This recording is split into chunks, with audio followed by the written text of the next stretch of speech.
Our government just tried to merge our military with our greatest allies' military, sneak it into a 1,000-page defense bill, and hope that nobody would notice.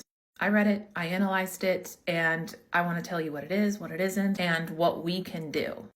Every year, Congress has this must-pass, must-fund bill. It's the National Defense Authorization Act, NDAA. It's 1,000 pages long. Nobody reads the whole thing. They don't even know what these bills say, which is very concerning.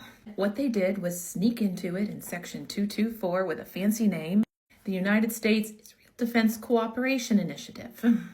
It's boring on purpose. When the government tries to make something boring, when they try to bury it in the headlines, whoop, spidey senses go off, and we're going to pay extra close attention to it. And I'm glad I did, because this thing is wild. What it would do is link the U.S. and Israel militaries together at the deepest level that we have done with anybody. We have our Five Eyes partners. We have our partners that we are protecting. This is different. It's joint weapons development, shared military networks, something that they literally call data fusion. And if you know what data fusion is, it's basically what these data centers are that we're building. They're data fusion centers. They're pulling all of the data together. They're not just standalone stovepipe data centers. It basically means that our military's data becomes their military's data. We co-produce weapons together. And the part that not enough people are talking about is that there's one person in the Pentagon overseeing it. And if I had to put money on it, I would think it would be Feinberg. If you know what I think of Feinberg, it's really, really scary. I've done deep dive on him. You should go check it out. But they're standing up a separate office with a separate budget. That means that it's basically impossible to undo. That is a very important point in this. Let's talk about the problems with it. Right now, we support our greatest ally through aid.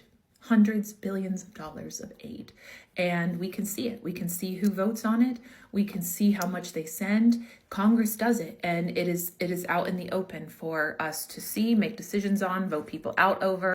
But Section 224 takes that money away from being out in the open and puts it in a defense budget that is easily moved through different channels. Trust me. Back rooms of defense contracting is where this will lie.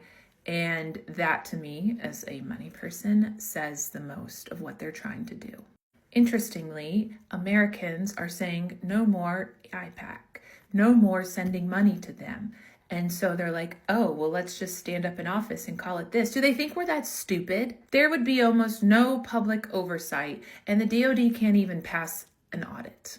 So we'd actually be doing more with them and giving more to them without any of us knowing what. That's scary, especially knowing why I think they're doing this, like their motivations for this, which is all of a sudden a public, hey, we don't want this. Oh, well, then we're going to move it to back channels. This is how we do it. With a country who actually causes more problems than anyone else. And here's the kicker. We don't even do this with our closest treaty allies. When I first saw this, the first thing I thought was, one, what is this? And two, who do we do this with? Because I've never heard of this.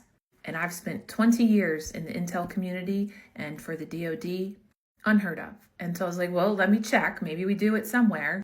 No, we don't. We don't do it with the UK. We don't do it with Canada.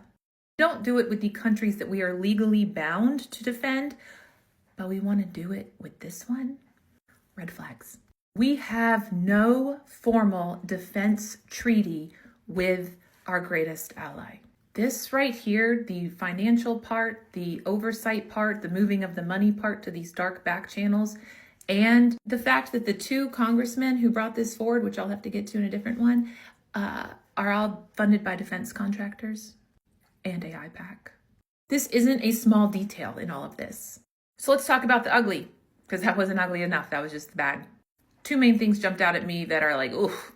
One, it's nearly impossible to undo.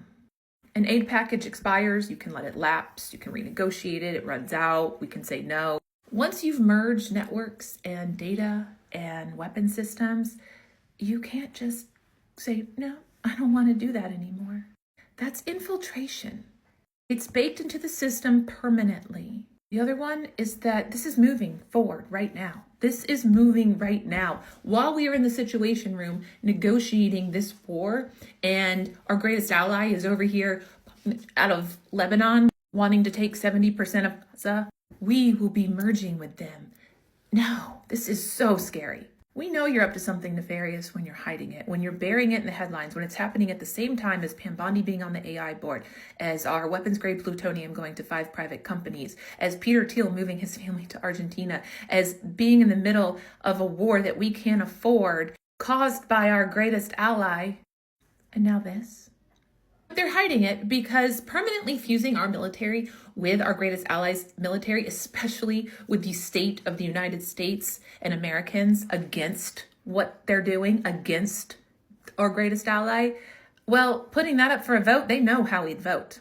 Same reason why the shady people in Congress tried to pass the FISA 702 warrantless act at 2 o'clock in the morning.